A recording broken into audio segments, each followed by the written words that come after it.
Hello and welcome to the next of our lecture recaps. This is a recap of our lecture on ethical theories. So remember, the first two types of theories we looked at were absolutism. So absolutism said that there was one set of moral rules that apply to all. So we couldn't change them. There was one set, and that didn't really allow for different cultures. The basics of the rules were going to be the same no matter what the situation. So we didn't look at the outcome of the situation, we just looked at the rules and applied them. So this was also called a dogmatic approach. So this was where there's one truth. As opposed to relativism. Relativism says that the morals depend on the situation. So you need to look at the outcome to decide what to do. So that does allow for societal differences. It also allows for different beliefs. This is what's called a pragmatic approach. So allied to that, we talked about our, first of all, deontological theory. Remember, deontological theory was like absolutism. It said, is an action morally right? And it looked at the motivation to decide, not the consequences. It said that an action would be right if it was consistent, so that others could follow the principle, if human dignity was retained, and if it was universally viewed as suitable. So this was again a bit of a dogmatic approach, and this was called non-consequentialist theory. So we're not looking at the consequences, merely the actions themselves. As opposed to teleological, teleological focuses on the consequences, and it's sometimes called a consequentialist theory. So this is a more pragmatic approach. And it could be said that you focus on the consequences for yourselves, and that is egoism. So that's the best result for me. So that's the best result that's going to look good for me to society, and therefore it's hard to determine the result. Or we could say, well, let's do what's best for everyone, and that's called utilitarianism. And that is doing something for the greatest good to society, not just the individual. So to do that, you may have to look at the costs and benefits to society. We then went on to look at CMD theory.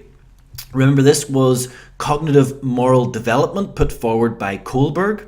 And it said there were 3 levels as people move through their lives. So there are 2 stages at each level. And as I said, people move through this from level 1 to level 3. So level 1 was the pre-conventional stage. And this involved self-interest. So at the start, we're only interested in ourselves, and we need rewards and punishments to act in an ethical way. At the next stage, 1.1, we have obedience and punishment, where we defer to authority. So we're just thinking about authority. Those rewards and punishments will encourage us to act in the right way.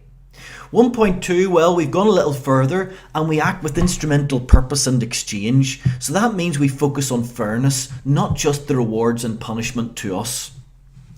At level 2, we have the conventional stage where we do what others expect.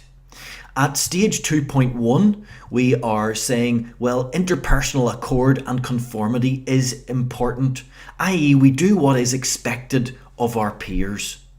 At level 2.2, then we go for social accord and system maintenance, where we're thinking, what does society expect of us, and acting in that way.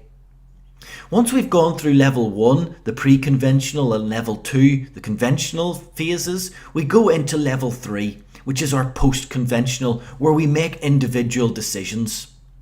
Now, the first stage in this is the social contract and individual rights, where decisions are based on societal values. Then we have 3.2, which is our universal ethical principles, and this is the highest level where we follow our self-chosen principles. We're able to make our own decisions.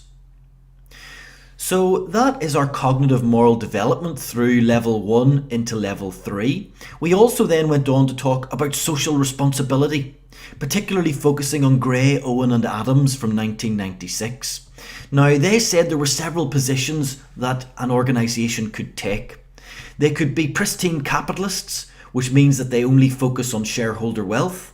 They could be expedients, which means they have some social responsibility but mostly focus on that shareholder wealth.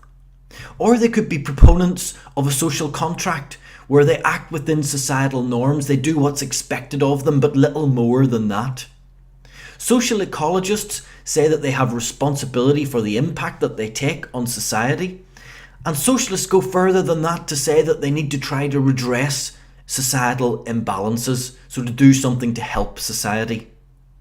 Radical feminists suggest that corporations should take on feminine characteristics and be more caring. And deep ecologists say that all decisions should focus on the environmental impact that they have. So the position that a culture or that a firm takes will be determined often by its cultural context. So the difference in the cultural context will affect the stance that that firm then takes. So for example, European firms may take a different stance than US firms. Asian firms may take a different stance than Western firms. The last thing we talked about in this lecture were the different stances. Remember, we said that corporate stances was the approach of the organisation.